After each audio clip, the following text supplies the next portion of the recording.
Hey there, Pastor Brandon here.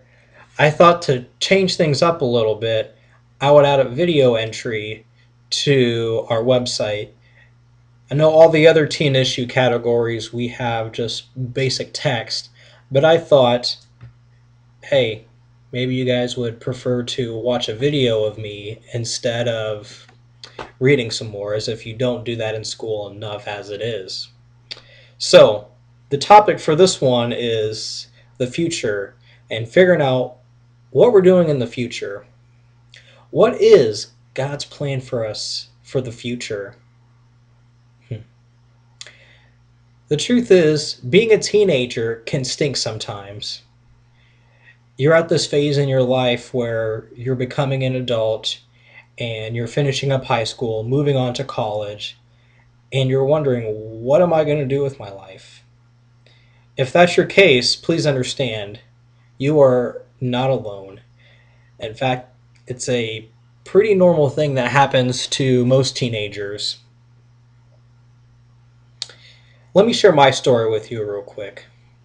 When I was getting closer to finish high school, I was really unsure about what I was going to do with my life, where I was going to go to college, what career was I going to have. I wasn't sure. I decided to go to the college that I went to.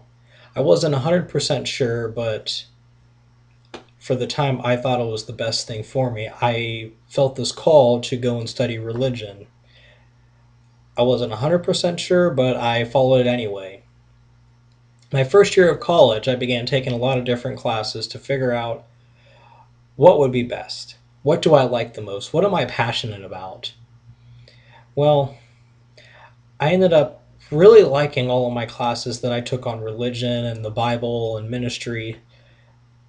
So I decided to become a ministry major to study religion, how to be a pastor. That was what I thought God wanted me to do. I wasn't 100% sure. Sometimes we may not be 100% sure. Well, happens sometimes. But you know what? The rest of college, I definitely felt a confirmation that I was doing what I was supposed to be doing. I really enjoyed all of my classes, and I couldn't see myself doing anything else. Now, you may be thinking, well, Brandon, I'm not in college yet, or I don't even have that much of a head start of what I want to do, what college I want to go to. Maybe you're struggling just to even get through high school. Maybe the thought of going to school for another 2 or 4 years is unbearable. That's okay. That's okay. Now, when considering what we're going to do for the future, the very first thing, number one, before you do anything else, pray. You need to ask God for guidance. All right? And just like us stupid guys, how sometimes we don't ask for directions because we're prideful or we want to show the ladies in our life that, hey, we know where we're going. We know what to do. Well, you know what? Let's be honest, guys. Sometimes we don't.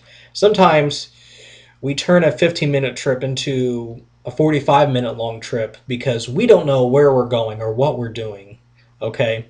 So, number one, we need to stop and ask God for directions.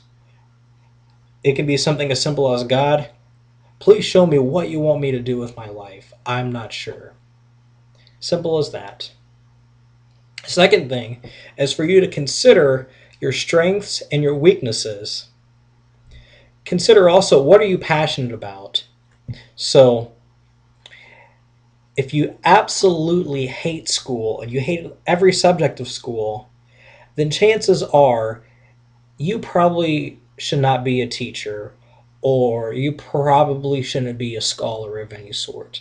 Maybe doing something like working with your hands, or being a farmer, or maybe entering into trade school or vocational school, where it's more focused on the practical aspects of a career as opposed to the theoretical or the book study. All right. I have a friend who often joked with me about being a doctor. Said, "Hey, I think you would be a great doctor." Well, I appreciate my friend's thoughtfulness, but in reality, there are way too many things about the medical field that gross me out. Just reading some of these things just makes me want to vomit. All right.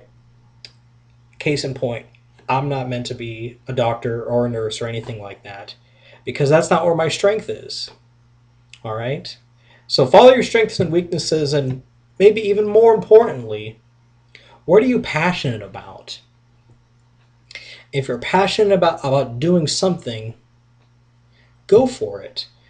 God often gives us these desires so that we could help the world and to further his kingdom through what we do.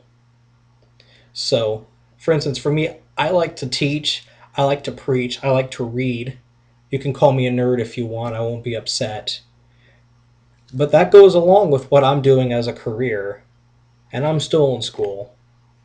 Okay, so consider, what are you passionate about? If you're passionate about saving little animals, then become a vet.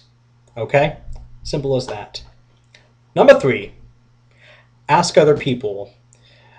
Sometimes our opinion of ourselves is not the best. Sometimes we need to simply ask our friends and family, those who know us very well, hey, what am I good at? What would you see me doing as a career?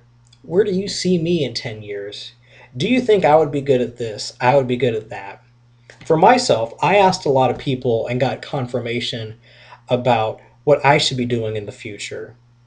When I had people tell me, hey, I think you would be a great pastor, or, oh, you know, man, you're really good at preaching, that really confirmed to me that God wants me to do this. All right? So ask other people, talk to a pastor, youth pastor, maybe your parents, a close friend, maybe someone at church. A lot of good people out there who want to help you out.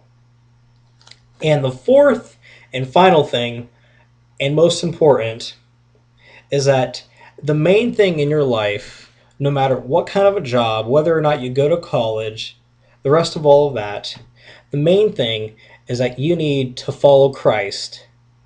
Following God is the most important priority in your life. If you're worrying about all these other things and you're not doing that, then it doesn't really matter. God's primary calling in our lives, above all else, is to follow Him. The rest is all secondary. Now, of course, God wants to guide us in all of that. He wants us to follow us, and He's got things laid out for us, a career, a job, a path for us. But the main thing, the main, most important part of that path is living for God. So remember that, and all the other things should fall into place. Don't get discouraged. You may not be 100% sure, and you know what? I would be surprised if you ever get to a point in your life when you are 100% sure.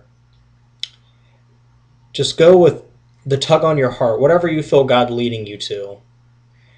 And I believe that He will bless you and that He will guide you. Thanks for your time. Peace out.